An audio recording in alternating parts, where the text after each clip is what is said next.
Hi, this is Priors. Today I'm bringing you the topic State of the games in NL and PLO and what you got to do to still beat them. This was a 3-part video. In the first 2 videos I showed you the developments in No Limit Hold'em and Pot Limit Omaha. If you didn't watch them yet, I recommend going back and doing so.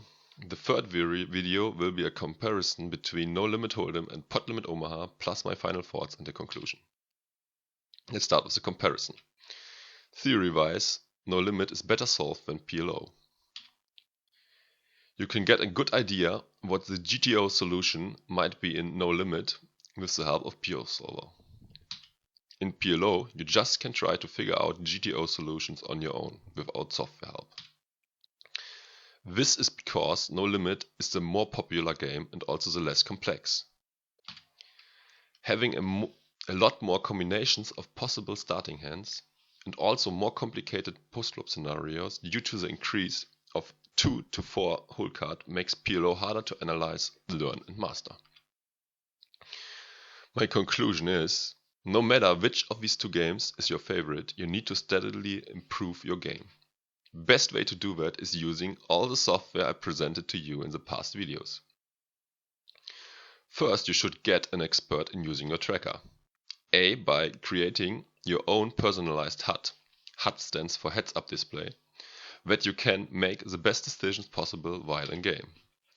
And B, doing post-game analysis of your sessions and your opponents. Second, getting an expert in analyzing hands with the tools presented before.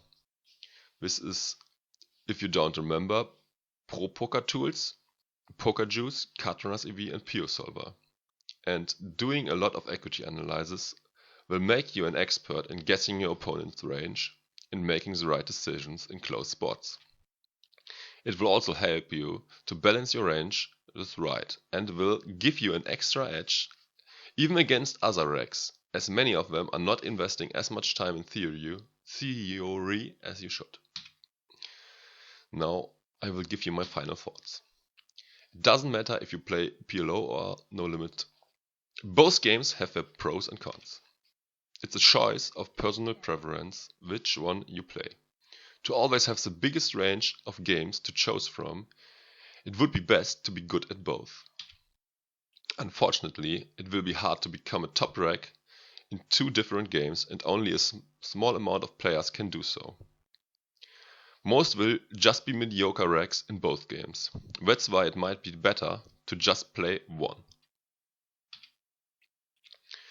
Today's games are tough, but with the right mindset and with investing a lot of time and effort in getting a good theoretical background, you will still be able to beat them and make a decent amount of money.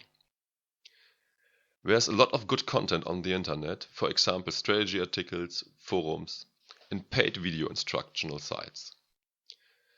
But at some point you will not progress any further if you don't start to make your own thoughts and analyses.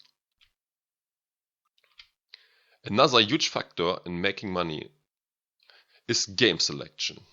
You should always be honest with yourself and don't get overconfident, playing in games that you can't beat yet. If you are the second best player and you only play against the best, you will still not succeed.